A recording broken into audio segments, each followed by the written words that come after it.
Hello hello hello welcome back to a new video. तो देखो बनाচ্ছি হচ্ছে একটা স্টার্টার আইটেম। তো প্রথমেই তোমরা দেখে নিলে চিকেনটা কিমা করা, আর এখানে হচ্ছে আমি কর্নফ্লেক্সটা একদম মিক্সিতে গ্রাইন্ড করে নিচ্ছি। তারপরে ডিমের মধ্যে অল্প একটু নুন গোলমরিচ দিয়ে ডিমটা ভালো করে ফাটিয়ে নেবো। চিকেনের কিমাটার মধ্যে পেঁয়াজ রসুন আদা কুচি নুন গোলমরিচ গুঁড়ো চিলি ফ্লেক্স অরিগ্যানো, তোমরা চাইলে একটু ধনে পাতাও দিতে পারো, বাট আমার কাছে ছিল না তাই আমি দিইনি।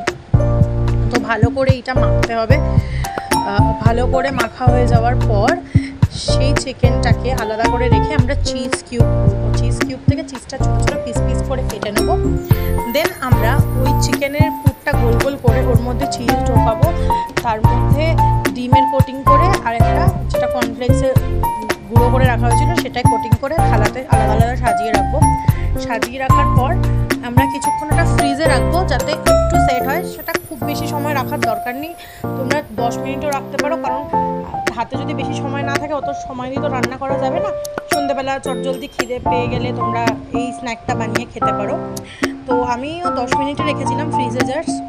তো ফ্রিজ থেকে বার করে দিয়ে তেলটা একদম গরম করে নিয়েছিলাম, তারপরে গ্যাসের ফ্লেমটা মিডিয়াম করে দিয়েছিলাম। মিডিয়াম করে ওগুলোকে ভালো করে ফ্রাই করে নিয়েছি। সবসময় মনে রাখবে গ্যাসের ফ্লেমটা যেন মিডিয়াম থাকে, না হলে উপরের যে কর্নফ্লেক্সের কোটটা সেটা ভাজা হয়ে যাবে, ভেতরটা ভাজা হবে না, ভালো করে কুক হবে না।